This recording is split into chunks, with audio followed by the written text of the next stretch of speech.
Bom dia, pessoal. Eu estou na página 188 do livro de vocês que trata sobre o tema Saúde no Brasil. Já se perguntaram como vai a saúde do brasileiro, né? Então a gente há muitos dias tem tratado desse tema de saúde. Como anda a medicina no Brasil? Como anda o desenvolvimento da medicina no Brasil, né? O desenvolvimento em si da medicina do Brasil teve influência, gente, da medicina indígena, africana, europeia, né?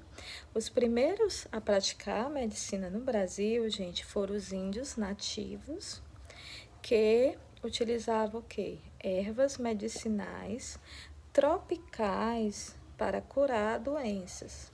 No Brasil colônia, após a chegada dos portugueses, foram introduzidas as primeiras práticas médicas europeias e com a escravidão, a medicina tradicional africana também se estabeleceu no país.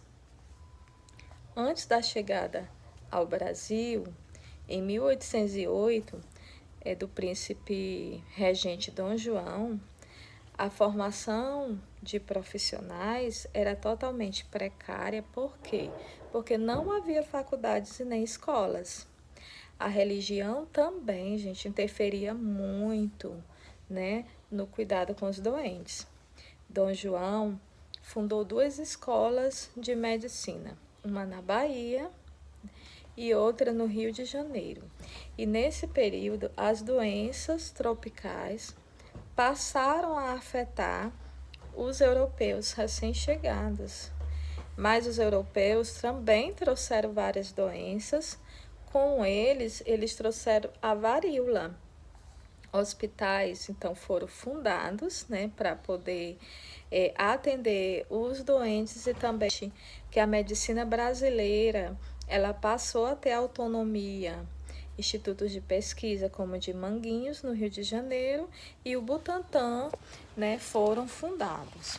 Então, vamos falar de alguns personagens da medicina no Brasil, né? Como eu falei para vocês, foi a partir do século XIX. Então, entre os séculos XIX e XX, vários médicos e profissionais da saúde brasileira contribuíram amplamente para descobertas médicas no país e no mundo. Então, vamos citar alguns. Adolfo Lutz, né, que era um médico carioca que foi considerado um dos precursores da medicina tropical no Brasil. Quais foram as principais contribuições dele? Né? Foi justamente no estudo contra de doenças relacionadas como a febre amarela, a peste bubônica, a malária, extossomose e leishmaniose. Essas doenças mataram muita gente. Vital Brasil, ele foi um médico imunologista mineiro de renome internacional que se destacou por trabalho no combate da doença chamada peste bubônica, a varíola, a febre amarela, e ele também teve a importância na questão dos soros antiofídicos. E Oswaldo Cruz, que foi um médico paulista, também um dos pioneiros no estudo de doenças tropicais, estagiou no Instituto Pasteur e, ao retornar ao Brasil, assumiu a Diretoria Geral de Saúde Pública quando coordenou campanhas de vacinação obrigatória para erradicar a varíola e a febre amarela no Brasil. A doença de Chagas, ou Carlos Chagas, gente. Carlos Chagas, ele foi, né, porque todos eles já morreram, um médico mineiro que se dedicou a sua carreira ao combate da malária e também estudou, porque que eu falei a doença de Chagas, porque quando se fala em Carlos Chagas, a gente logo relaciona a doença que levaria o seu nome, que é a doença de Chagas, né? Por quê? Porque ele que identificou o ciclo, né, do parasita responsável por essa doença, que é causada pelo agente Trypanosoma cruzi, que é um hospedeiro E aí ele fez todo um estudo relacionado à epidemia dessa doença, né, da presença dessa doença no Brasil, identificou o causador, o hospedeiro, a forma de transmissão, tudo.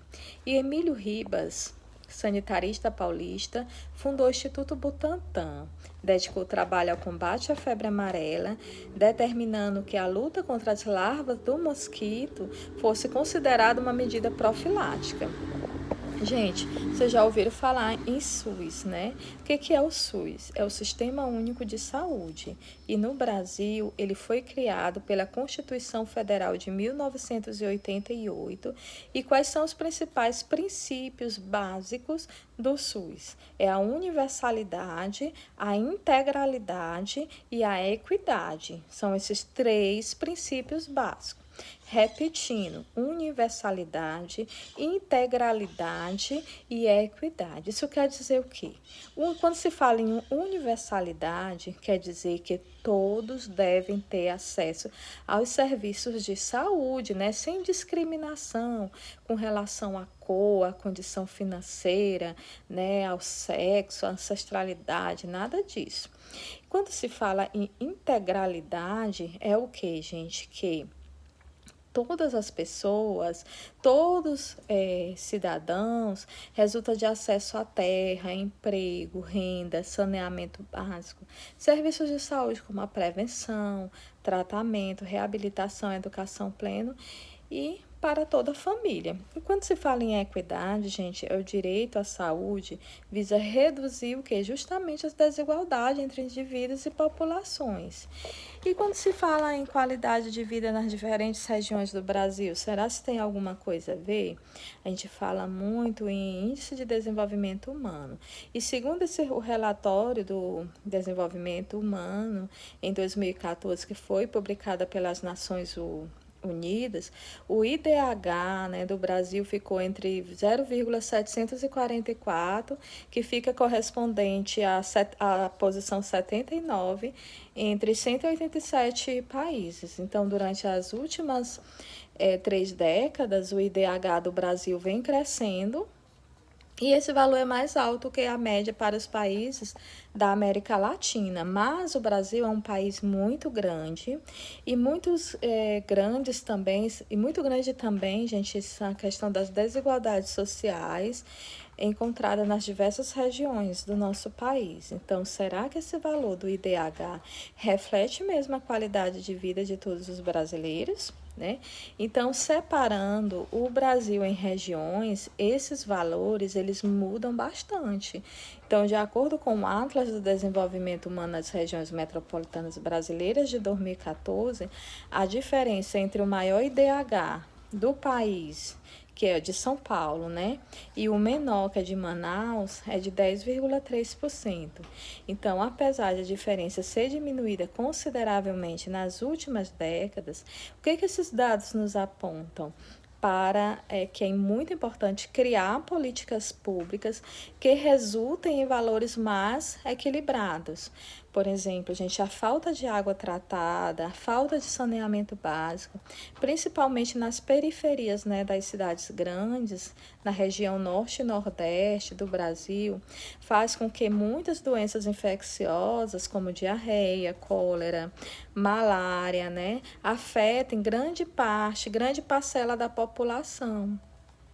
E, fora isso, os grandes centros urbanos mostram que a correria do dia a dia, a questão da má alimentação, a poluição, a falta de exercícios físicos, vai levar grande parte da população a ter problemas relacionados ao estresse, né, como doenças cardíacas e ainda doenças como o câncer, a obesidade e a diabetes. Então, gente, façam atividade da página 189, tá ok?